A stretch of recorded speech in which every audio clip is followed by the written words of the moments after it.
Bom, vamos lá. Primeiro, eu sou André, eu sou matemático, eu estudei na Santa Casa de São Paulo, eu fiz meu mestrado, venho há muito tempo trabalhando na Santa Casa de São Paulo, a faculdade que eu tenho muito carinho por ela.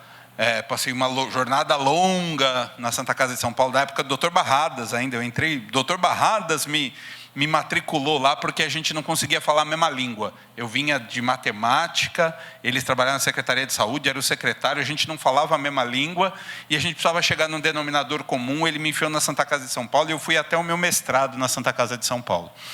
Então, e outra coisa importante, esse disclaimer aqui é para falar que os dados que a gente está usando são todos dados públicos, a gente só deixou de um jeito mais fácil para ler. Eu faço parte de uma empresa, então o que vocês vão ver aqui é parte de uma solução, né, comercial. E vamos lá. Começo com essa frase. O meu antecessor gostava do Einstein e eu gosto do Deming.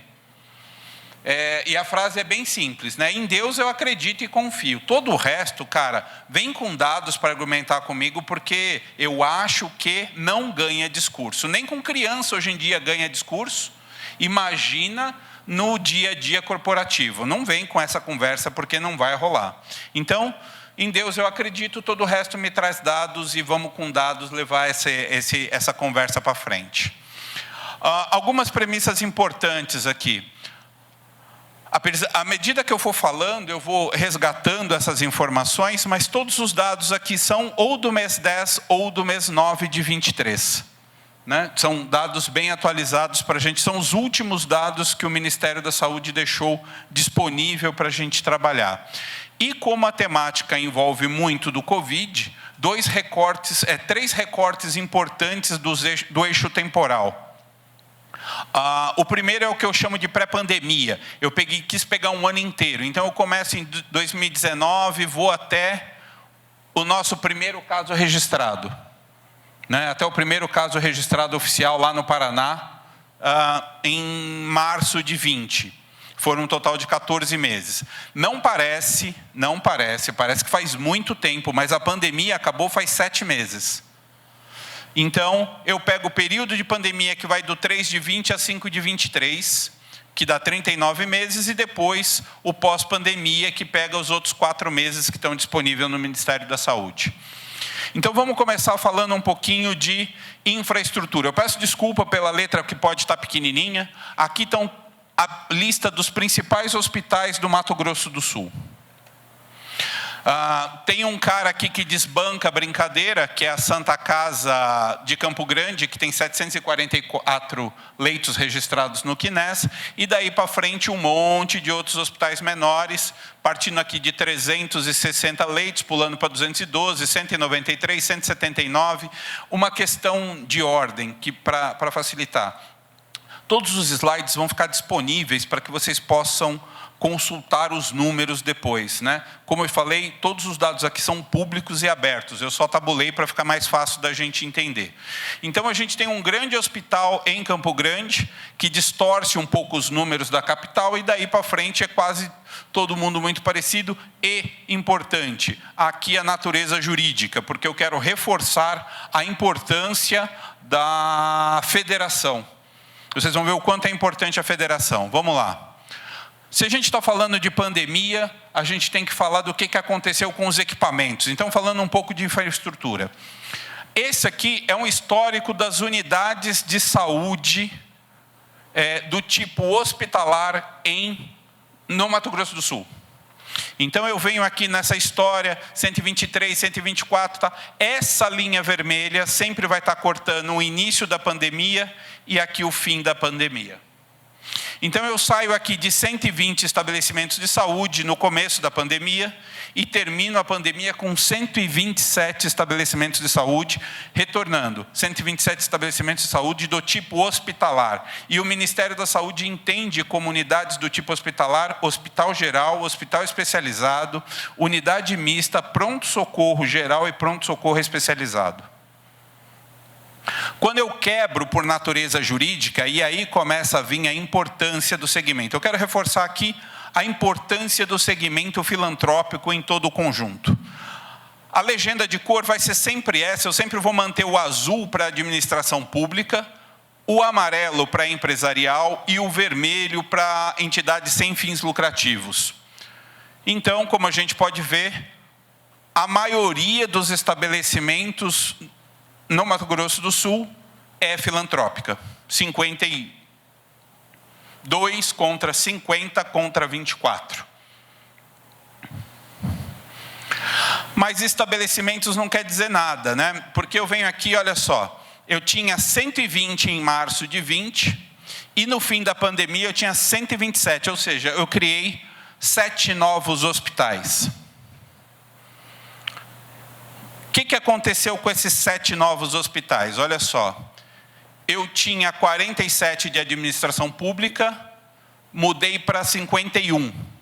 Cresci 4, uma variação de 8,51%. Estabelecimentos empresariais, eu tenho 22, pulo para 24, cresci 2, um crescimento de 9%. Sem fins lucrativos, eu tinha 51, mudei para 52, um crescimento de 1,96%. Isso se fôssemos fazer a conta exclusivamente da fotografia de março, com a fotografia de março de 20, com a fotografia de maio de 23. O que aconteceu? Quem fechou? Né? No fim da história mudou 7 estabelecimentos, mas isso é entre abertas e fechadas. Vamos ver o que abriu e o que fechou. Esses 4 fecharam. Fecharam uma administração pública, um hospital municipal e maternidade em Aparecida do Taboado. Fechou o Hospital da Criança em Campo Grande e fechou o Hospital Maternidade Sete Quedas. Fechou o IASSE, Instituto de Assistência Social e Saúde de Eldorado. Esses caras fecharam, esse era o total de leitos e UTI que foram fechados nesse período. Aqui é o que abriu. Então, tudo isso aqui abriu da gestão pública, tudo isso aqui abriu do empresarial, e o que abriu dos sem fins lucrativos? Só um. O Hospital Regional de Amambaí, em Amambaí com 79 leitos. Então, um total de 354 leitos novos foram abertos nesse recorte. Percebendo que as instituições filantrópicas, só uma, né? Só mudou uma. Só um detalhe, vamos lá. Olha só, é importante esse número para a gente ver um pouco lá na frente. Eu tenho 51 unidades de administração pública e eu tenho 52 sem fins lucrativos. Ainda bem que o secretário de saúde não está mais aqui, porque ele não ia gostar muito do que eu vou mostrar daqui para frente.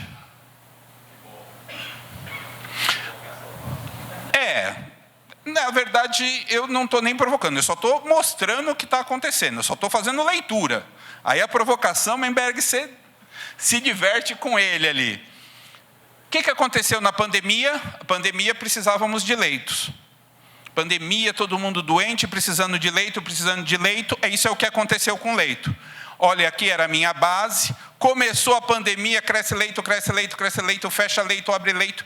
Isso aqui estão questões importantes de ser falada, que é problema, infelizmente a Cleusa não está aqui, mas é coisa com Kines, época de habilita leito de UTI, desabilita leito de UTI, faz aquela confusão toda, isso é o que gera na história, e aqui ao fim, a gente sai de uma história, de 6.191 leitos e vem aqui para 6.700 leitos no estado. Quando eu divido por natureza jurídica, a coisa começa a mudar. Eu tinha 51 estabelecimentos de administração pública contra 52 sem fins lucrativos. Olha o leito que acontece. Aqui, só pegar o recorte final. Aqui é a pandemia, de novo, recorte da pandemia, começo e fim de pandemia. Olha só a representatividade em número de leitos do serviço público contra o número de leitos das entidades sem fins lucrativos. É disso que a gente está falando. Não é de número de unidade. É disso aqui, é de disponibilidade. E olha só, quando eu venho dar uma olhada, e grande parte do trabalho aconteceu em UTI, essa é a movimentação de números das UTIs. Então, se a gente fosse falar de saldo, eu vinha historicamente no estado com um total de 500, 510, 515 leitos de UTI.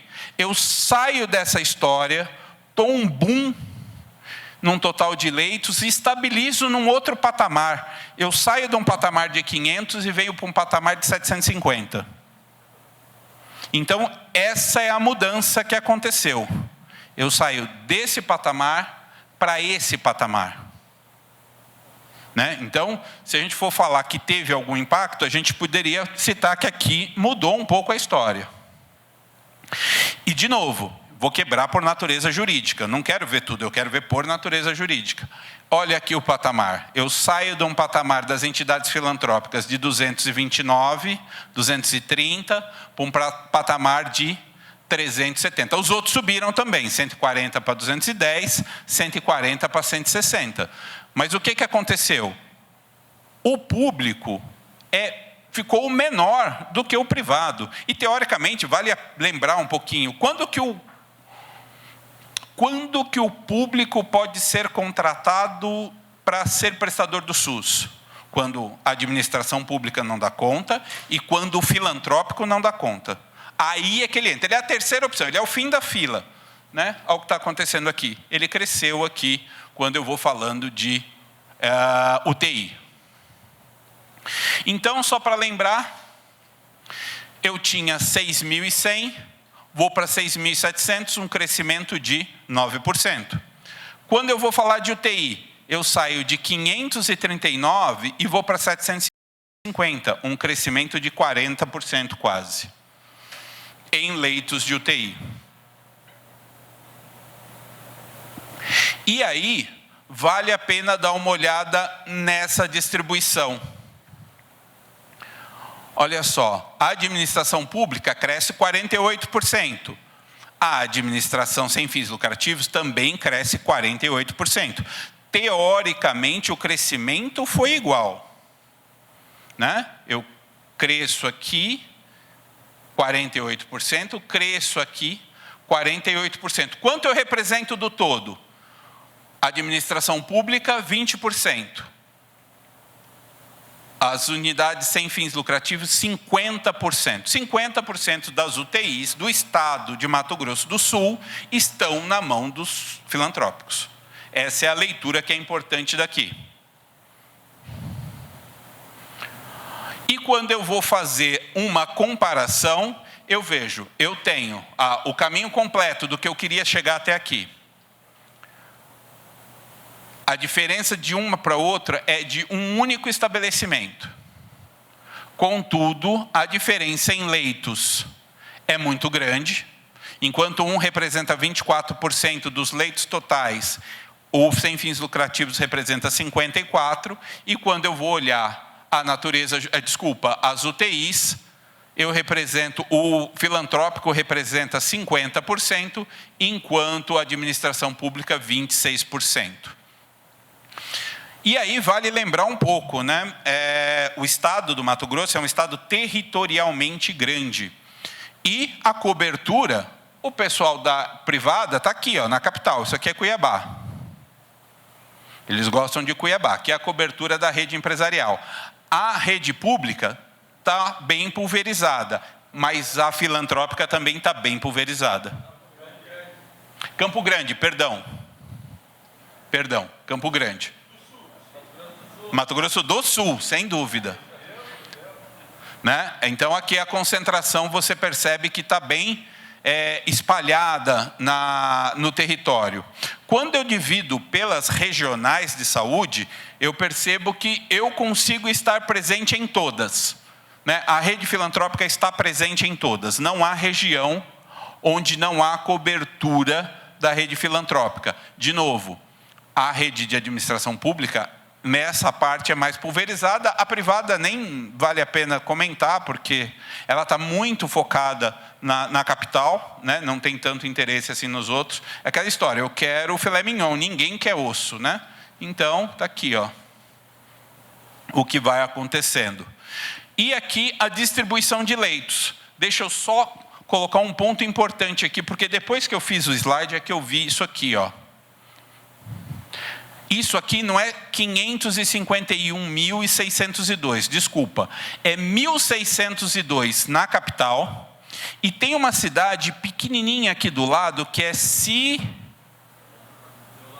Sidrolândia, que tem 55 leitos. Tá juntinho aqui, parece que é uma coisa só, mas aí eu fui olhar, depois falei assim, não, devia ter deslocado esse número mais para cá para não ficar colado. Mas é aqui, a grande concentração de leitos está aqui na capital. Fazendo uma avaliação epidemiológica agora. A leitura está péssima, peço perdão para vocês, os slides que vocês vão receber vai estar melhor, mas o importante vocês darem uma olhada é nessa cor laranja, que essa cor laranja é Covid. Já que a temática daqui é Covid, o Covid foi o terceiro item predominante na história, desde aquele recorte de janeiro de 2019 até 31/9 de 23, ele é o terceiro item, sendo que ele só ocorreu nesse pedaço. Ele só acontece aqui no período da pandemia, aqui ainda ficou um rabicho de faturamento, aqui é um rabicho de faturamento, mas o pesado aconteceu aqui.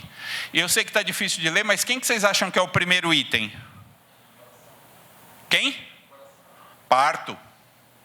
Parto. Parto não é doença, mas tem classificação no CID, é o primeiro. Parto espontâneo. O segundo, pneumonia. E aí o terceiro vem o Covid. Aqui vai ficar melhor para ler. Porque aqui eu faço um recorte do Mato Grosso do Sul para a gente poder ver melhor o que está acontecendo. Parto espontâneo é o carro-chefe do período, depois pneumonia, doença por vírus, colentíase, né, retirada da vesícula, do trato urinário, parto, outro parto, aqui é cesariana, aqui é o parto único espontâneo, né, o parto normal, e assim por diante. Catarata. Esse é o cenário epidemiológico aqui do Mato Grosso desse período. Outro recorte a ser olhado aqui, de novo, o coronavírus. O coronavírus só impactando aqui, fazendo com que ele seja o terceiro item mais destacado da história. Agora, quando eu coloco, aquela primeira organização estava, eu organizei, eu coloquei o pivô da informação como o CID, né? O motivo da internação, a doença ali. Agora eu estou olhando por outro prisma, que é o prisma do procedimento principal da internação. Quando eu olho para o procedimento principal da internação, primeiro é parto cesariano, segundo é parto normal, o terceiro, pneumonia, e o quarto é o Covid. E daí para frente, todos os outros procedimentos reunidos. Esse recorte aí é o Covid. E quando eu separo por natureza jurídica, aquela questão que a gente estava falando, sempre separando por natureza jurídica, nós vimos algumas coisas importantes. Lembrando, o vermelho é sempre as entidades sem fins lucrativos. Não sei se vocês percebem, mas o vermelho predomina em quase todos os casos, com exceção do Covid. O Covid, o serviço público teve mais casos, o único caso onde houve predominância do serviço público foi no Covid, durante o tratamento da pandemia. Todo o resto está na mão do grupo filantrópico. Falando um pouco de mortalidade, já que a gente está no eixo epidemiológico, as pessoas, infelizmente, falecem nos nossos hospitais. Aqui é o recorte da mortalidade hospitalar, para demonstrar que a mortalidade hospitalar, apesar de toda a confusão do Covid, não impactou tanto quanto a gente imaginava. Aqui é uma mediana, eu particularmente não gosto de média, eu prefiro trabalhar sempre com as medianas. Essa linha aqui é a mediana dos dois casos. Aqui, óbitos hospitalares, não é óbito total, tá, gente? Por favor. Isso a leitura daqui é a IH encerrada com motivo óbito, tá? Então aqui AIH encerrada com motivo óbito, aqui quantidade total de AIH, dividindo um pelo outro eu tenho a mortalidade. Então você vê que a mortalidade antes da pandemia, ok, era mais baixa, sem dúvida, durante a pandemia foi mais alta toda a história, mas o pico foi 4%. De cada 100 pessoas que se internavam, 4 evoluíram a óbito. É um número bem aceitável dentro de uma perspectiva geral. Né? É claro que a gente tem que fazer recortes importantes aqui, sabendo que nem todo mundo faleceu dentro de hospital e assim por diante. Mas 4% é um número bem aceitável. Me desculpe, mas é um número bem aceitável. Ninguém quer, mas acontece. O hospital, essa é a mecânica. Né? Então, dentro de uma perspectiva epidemiológica, é um número bem tranquilo. Isso aqui é o ápice do problema. Ninguém sabia fazer manejo desse paciente. Não sabia se era um pulmão de choque, não sabia o que fazer com esse cara. Era um problema, ninguém sabia o início do tratamento. Isso aqui é o início do tratamento. Fomos aprendendo. Voltou à estabilidade dos seus 2,5%, 3% de mortalidade. Um detalhe importante, eu tinha que ter falado isso lá no começo. Alguns gráficos, eu estou retirando o eixo 0. Então, para facilitar a leitura, ele já começa em 2,70. Tá? Em alguns casos aqui. Então, quando forem fazer a leitura, observem esse 2,70 aqui. Mesma coisa, eu vou fazer a mortalidade institucional, separando a natureza jurídica. A mortalidade dos serviços sem fins lucrativos é menor do que a administração pública, que é menor de todos que o empresarial. O empresarial não pegou Covid. Né? Esse cara mandava Covid tudo para a rede pública. Então, ele se manteve muito próximo do que ele já era, porque ele não mudou muito o critério de atendimento. O serviço público e o filantrópico subiu, porque estava fazendo o início daquele manejo do paciente sem saber, mas olha só, em nenhum momento se distanciou muito da mediana. Falando agora de faturamento. Uma pergunta antes. Quantas AIHs vocês acham que o Brasil processa por competência? Alguém tem uma ideia de quantas são? Quanto? 450 mil. Quem dá mais? 1 milhão. Ó. Exatamente. Nós faturamos, o Sistema Único de Saúde processa 1 milhão de AIHs por mês. Brasil. É esse numerinho aqui, ó. Aqui é um recorte só de 23. 1 milhão e 100, 1 milhão e 80, 1 milhão e 130. Esse é o número. E em dinheiro, se a gente fosse fazer uma conversão direta pela tabela SIGTAP. Lembrando que SIGTAP é uma tabela de referência. Né? Se a gente fosse fazer uma aplicação na tabela de referência, quanto isso é em dinheiro? É até difícil falar o número. 1.693.090.282. Esse é o valor das AIHs do Brasil por mês. Recorte só Mato Grosso do Sul. Enquanto lá a gente processava 1 milhão de contas, aqui a gente está processando 17 mil, 16 mil, 18 num pico aqui. E o valor total, 28 milhões. Aproximadamente, valor de tabela, né? Valor de tabela, tem município que complementa, tem toda uma história ali por trás de contrato, mas se a gente fosse transcrever aquilo em valor, estávamos falando em 28 milhões. Separação entre o período de pandemia. Lembrando, tabela teve reajuste? Teve reajuste?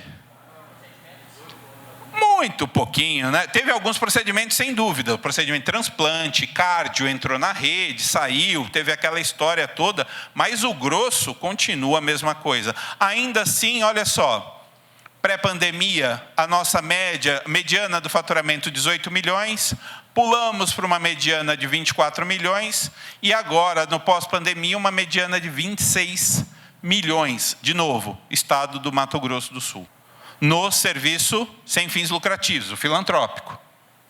Enquanto os outros, eu tenho aqui, imagina que aqui, da pandemia para o pós-pandemia, eu tive um encolhimento, da pandemia para o pós-pandemia, eu tive um encolhimento, da pandemia para o pós-pandemia, eu tive um crescimento.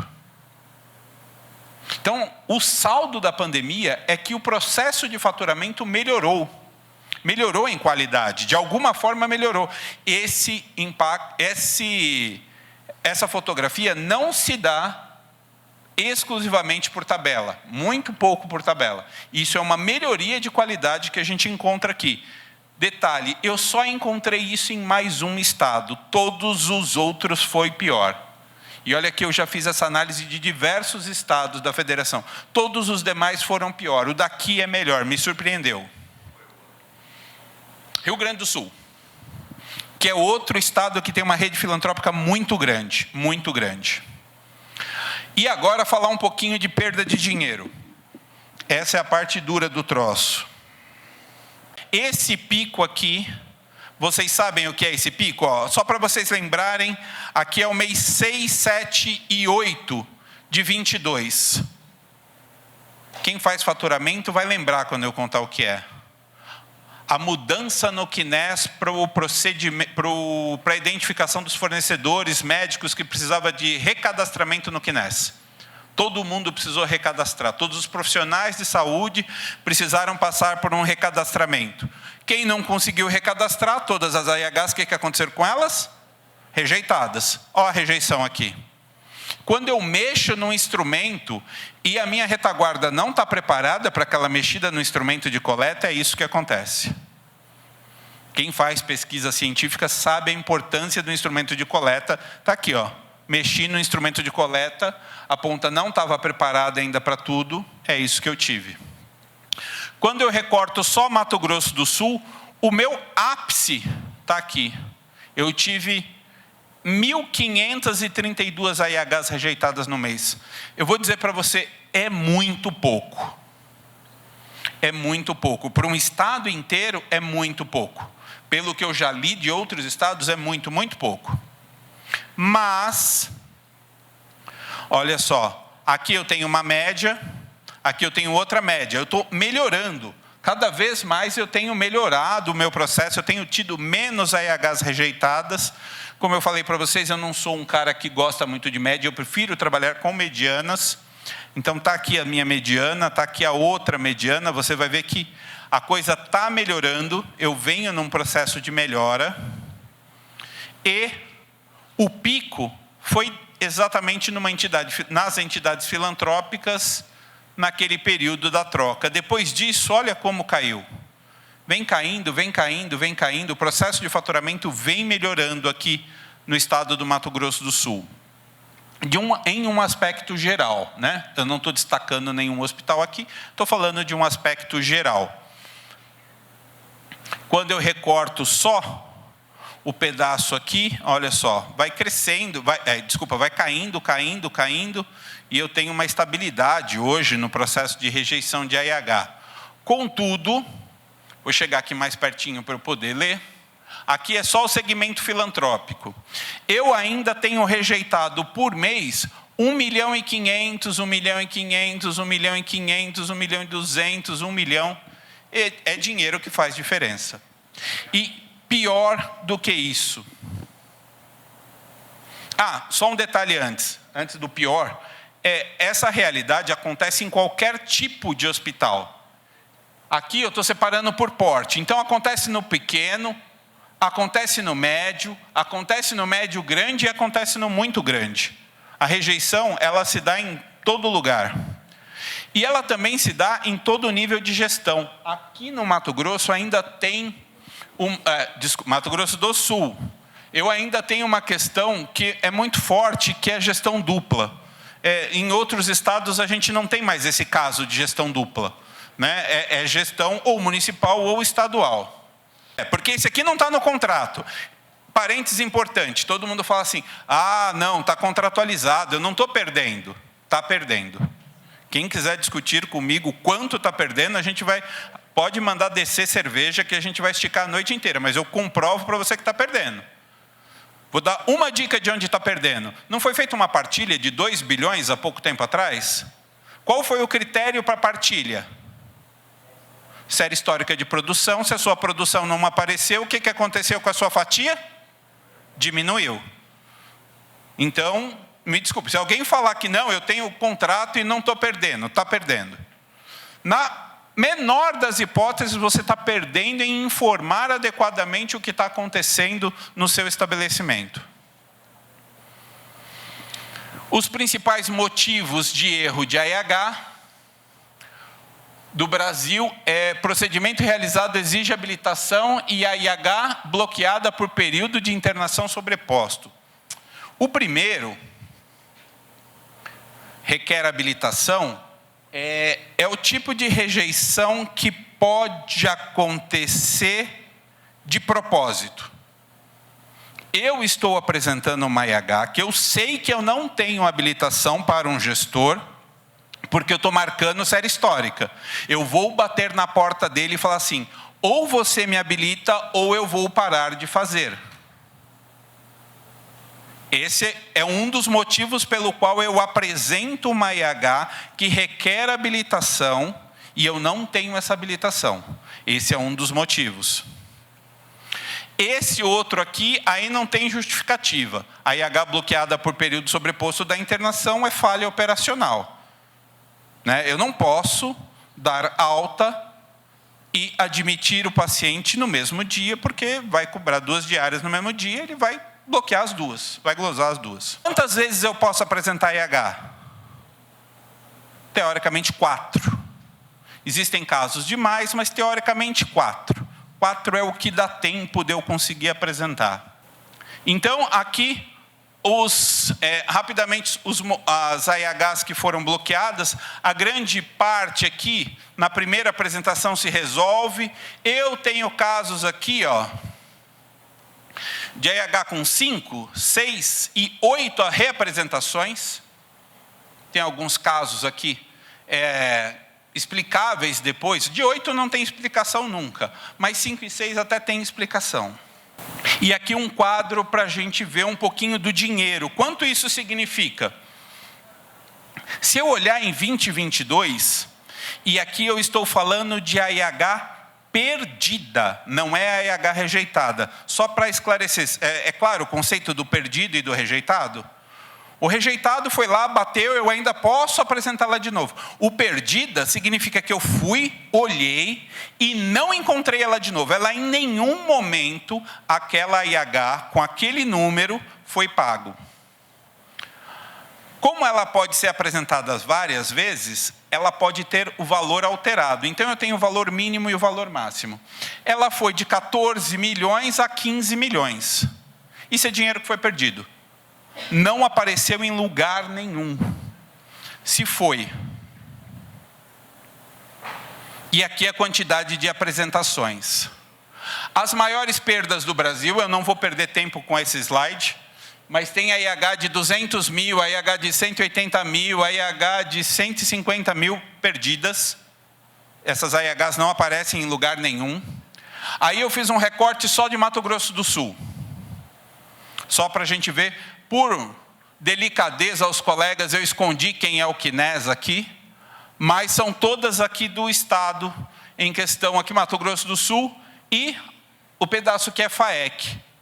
Então está aqui, quem é FAEC, quem é MAC, quanto perdeu. Então tem unidade que perdeu quase 3 milhões, quase 2 milhões, 1,5, 1,300, em um ano. Dinheiro que ele deixou, foi. Por algum motivo.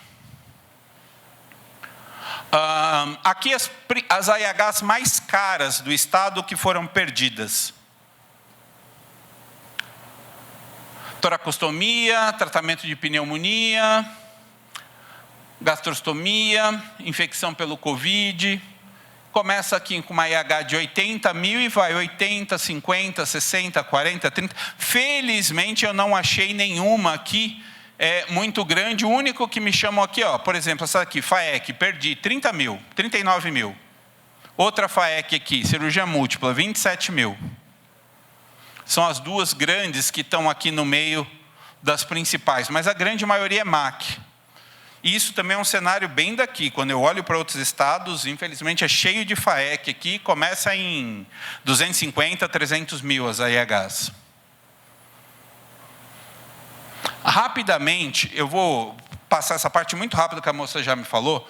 Nós estamos no stand aqui do lado. Vocês, por favor, quem quiser conhecer um pouco mais sobre a ferramenta, passe lá para conhecer um pouquinho. Você vai conseguir ver o seu tempo de faturamento, você vai conseguir saber os seus motivos de rejeição, você vai conseguir fazer um comparativo do seu hospital com outros hospitais, você vai poder entender melhor o que está acontecendo. Aqui, no caso, é um procedimento de parto cesariano, comparando o seu hospital com outros hospitais e distribuindo isso no tempo para entender o motivo. E vou fazer um fechamento agora importante, só reforçando algumas características importantes. Primeiro, o sul-mato-grossense nasce em entidade filantrópica. Está aqui, ó. Ó quanto é a entidade filantrópica, quanto é o público e quanto é o empresarial. O sul-mato-grossense nasce em estabelecimento filantrópico. Me chamou a atenção o número de cesariana, que é muito grande no estado. Não, parece que é histórico isso, olha só. O azul é cesariano, o parto cesariano, o laranja é o parto normal. Sempre muito maior, deveria ser ao contrário essa proporção. Oi? A maioria é diferente, a grande maioria, o parto normal ele é predominante. Oncologia. Quem faz oncologia no estado do Mato Grosso do Sul? Rede filantrópica. Dá uma olhada aqui. Essa barrinha aqui é a rede filantrópica, aqui estão os outros. Essa barrinha aqui, rede filantrópica, aqui estão os outros. Rede filantrópica, aqui os outros. Quem faz câncer no estado do Mato Grosso do Sul é a rede filantrópica. Quem faz cardiologia em Mato Grosso do Sul? Rede filantrópica. Aqui, ó. Essa é a proporção. Essa é a proporção. Esses são painéis lá da CMB, que a gente acompanha dentro da CMB, e a gente baliza todos os estados. E aqui está. Rede filantrópica, rede filantrópica. Transplante. Transplante, o público e o empresarial nem participa. É exclusivamente a rede filantrópica quem faz transplante. Seja de córnea, esse primeiro caso aqui também é córnea, rim e coração. Isso é o que tem acontecido em 22 e 23. A gente ainda tem muita IH rejeitada. Eu falei que tem chance de melhora, que o faturamento daqui está legal, mas ainda tem um número relativo de 1 milhão, 1 milhão e 300 aí que está sendo perdido por mês nessas AIHs. Cirurgia cardiovascular. O vermelho é sem fins lucrativos. É isso aí. Enquanto, só ler aqui, ó, implante de marca-passo. Enquanto a rede filantrópica fez 276, o empresarial fez 25 e a rede pública fez 6. É essa a proporção quando eu falo da rede cardiovascular. E alguns detalhes importantes ali. Como eu falei, 52% do sul-mato-grossense nasce em rede filantrópica. Essa parte eu juro que alguém do Mato Grosso do Sul precisa me explicar isso. Porque tratamento cirúrgico em politraumatizado é quase que exclusivo da rede filantrópica. Olha só. 97% do tratamento cirúrgico de politraumatizado é na rede filantrópica. Eu nunca tinha visto isso, não consigo entender. Olhos e anexos, 98%. Neoplasia, câncer, 72%. Esse é o recorte do finzinho. Então, se alguém tem dúvida da importância da rede filantrópica no estado do Mato Grosso do Sul, precisa começar a olhar para dados. Lembra? Em dado eu acredito. Deus eu acredito, no resto me traz dado. Está aí dado. Então, a gente tem que parar, às vezes, de sofrer o mal do... Eu não gosto da expressão, mas o mal do vira-lata, né? A gente acha que porque a gente é filantrópico, estamos fazendo um trabalho social importante, a gente não tem o poder de chegar numa mesa de negociação com o gestor e falar, amigo, vamos prestar atenção? Dá uma olhada nesse número, eu faço 75% do câncer no estado. Do politrauma. Alguém me explica esse politrauma. Alguém um dia vai ter que me explicar esse politrauma. Né? Alguém tem que me explicar. Ou tem muito motoqueiro se acidentando e só tem Santa Casa para atender ele. Não, porque isso aqui politrauma é estrada, motoca, essas coisas que causam, né, politrauma. Né? Então, se algum gestor tiver dúvida disso, ele precisa começar a ver número. E vocês têm que a autonomia de propor melhor acordo com ele. Você tem que provocar ele. Isso é importante. Você acabou de colocar, desculpa, seu nome é? Alex, você colocou um dado importante. Eles têm esse dado, mas é interesse deles que eles tenham esse dado? Essa é a questão. Vocês têm que ter posse e domínio da informação.